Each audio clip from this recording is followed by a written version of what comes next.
America ने रूस पे 5 मिसाइल फायर कर दिए हैं। ये एक लेफ्टिनेंट कर्नल थे सोवियत आर्मी में। 2013 में एक डॉक्यूमेंट्री फीचर फिल्म भी बनी और इस फिल्म का नाम था the man who saved the world.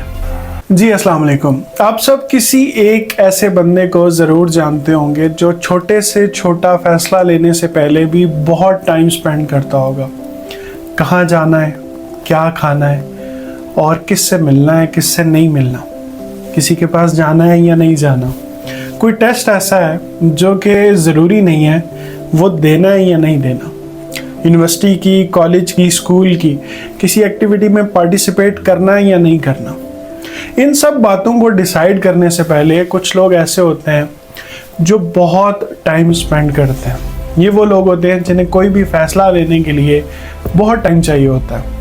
इन लोगों को, इन दोस्तों को हम अक्सर क्रिटिसाइज़ करते हैं कि यार इतना टाइम एक छोटे से फैसले के लिए, और हम ये समझते हैं कि शायद ये ऐसा जानबूझ के करते हैं, जबकि हकीकत ऐसी नहीं है।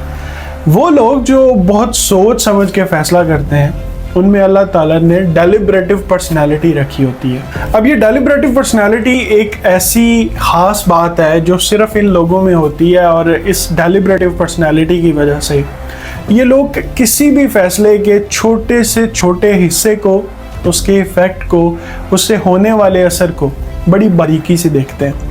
ये किसी भी फैसले को लॉजिकली और इमोशनली एनालाइज करते हैं और उसकी बेस पे ये फैसला करते हैं कि जो कुछ हो रहा है या जो फैसला मैं लेने जा रहा हूँ क्या उससे कोई फ़ायदा होगा या नुकसान। अब ये सारा कॉन्सेप्ट समझाने के लिए मैं आपको मिसाल देता हूँ एक ऐसे बंदे की जिसके पास डेलिब्रेटिव पर्सनैलिटी थी, और उस डेलिब्रेटिव पर्सनैलिटी की वजह से आज हम सब सांस ले रहे हैं, जिंदा है।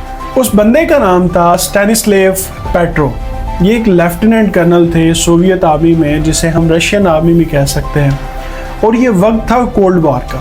अमेरिका और रूस, जिन्हें हम एक मुतज़ाद ममालिक के तौर पे जानते हैं, ऐसे ममालिक जो एक दूसरे से बहुत नफ़रत करते हैं, और सुपर पावर्स की जो जंग चल रही है उनमें दो अहम जो कैंडिडेट्स हैं उनमें एक अमेरिका है और दूसरा रूस है। 1983 में जब ये जंग, जिसे कोल्ड वॉर कहा जाता है, जब अपनी पीक पे थी, तो स्टैनिस्लेव पेट्रो की टीम आती है और इनसे कहती है कि लेफ्टिनेंट कर्नल साहब, अमेरिका ने रूस पे 5 मिसाइल फायर कर दिए हैं और ऐन मुमकिन है कि उन 5 मिसाइल में कोई एटम बम हो जिसकी वजह से रूस को एक बहुत बड़ा नुकसान उठाना पड़े। अब ये जो लेफ्टिनेंट कर्नल साहब थे, इनके पास ये ऑप्शन था कि ये बताते अपनी फ़ौज को कि आप जवाबी तौर पे मिसाइल फायर करते हैं, लेकिन इन्होंने ऐसा नहीं किया। इन्होंने वेट किया, एनालाइज़ किया सिचुएशन को, और ये फ़ैसला किया कि उन 5 मिसाइलों के बारे में ये किसी कमांड के ऑफिसर को नहीं बताएंगे ताकि कोई भी रिस्पांस जनरेट ना हो सके।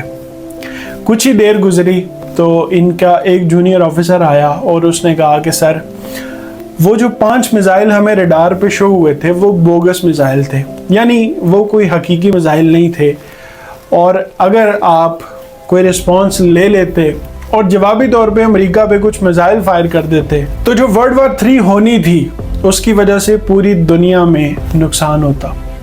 लेकिन इस बंदे ने उस मोमेंट पे जो तहम्मुल का मुजाहिरा किया, उसकी वजह से आज हम सारे जिंदा हैं। और इस बंदे पे 2013 में एक डॉक्यूमेंट्री फीचर फिल्म भी बनी और इस फिल्म का नाम था the man who saved the world. किस वजह से? सिर्फ एक डेलिब्रेटिव अप्रोच की वजह से, सिर्फ सोच समझ के फैसला लेने की वजह से। जब उनसे पूछा गया कि आपको कैसे पता था कि वो जो मिसाइल्स हैं वो बोगस हैं, तो इनका जवाब बड़ा सादा था कि मैं जज्बाती हो गया नहीं, मैंने लॉजिकल होकर सोचा।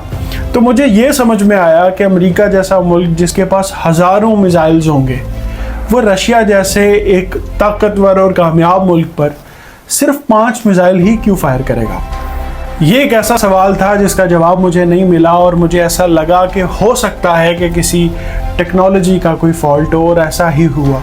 बाद में यही पता चला कि वो बोगस मिसाइल थे। ये जो डेलिब्रेटिव पर्सनालिटी है जिसको मैं आपके सामने डिस्कस कर रहा हूँ और जिसकी कहानी मैं आपको सुना रहा हूँ, इसकी वजह से हम सब लोग एक अच्छी ज़िंदगी गुजार रहे हैं। अगर वर्ल्ड वॉर 3 होती, अमेरिका और रूस एक दूसरे के खिलाफ लड़ पड़ते, तो आज कहानी थोड़ी सी मुख्तलिफ होती। लेकिन ये सारा कुछ आपको बताने का मकसद क्या है? ये सारा कुछ आपको बताने का मकसद ये है कि अगर आपको लगता है कि आपकी पर्सनैलिटी भी डेलिब्रेटिव पर्सनैलिटी और आप भी बहुत सोच समझ के फैसले लेने वाले बंदे हैं, लेकिन जब आप फैसला ले लेते हैं तो वो एक अच्छा फैसला होता है, वो लॉजिकली इमोशनली बड़ा बैलेंस फैसला होता है, तो मैं आपको ये रिकमेंड करूँगा कि आप किसी ऐसी पोजीशन के लिए, ऐसी पोस्ट के लिए अप्लाई करें जिससे आपके फैसलों की वजह से दुनिया में कुछ बड़ा रोनुमा हो सके। लेकिन ये भी ऐन मुमकिन है कि अल्लाह ताला आपको कोई ऐसी पोजीशन दे दे जिसकी वजह से पूरी दुनिया ना सही बल्कि पाकिस्तान के कुछ ऐसे फैसले जो आपके हाथों से हों और उन फैसलों की वजह से आने वाली नस्लें आपको याद रख सकें। ऐन मुमकिन है कि आप CSS की अटैम्प्ट दें और उसके बाद जब आप एक CSP ऑफिसर बन जाएं तो एक अच्छा कानून इम्प्लीमेंट करवाने में आपकी ये जो इनोवेटिव डिसीजन मेकिंग है ये बहुत काम आए। तो अगर आपके पास ये स्किल है और अगर आपको पता है कि आप अच्छे डिसीजंस ले सकते हैं तो अपनी इस सलाहियत के साथ इंसाफ करते हुए आपने किसी ऐसी पोजीशन पे पहुंचना है जहां आपकी ये फैसला करने वाली सलाहियत से ना सिर्फ आपको फ़ायदा हो बल्कि आसपास आपके जितने भी लोग हैं उन सबको फ़ायदा हो। अपना बहुत सारा ख्याल रखिएगा। Thank you so much.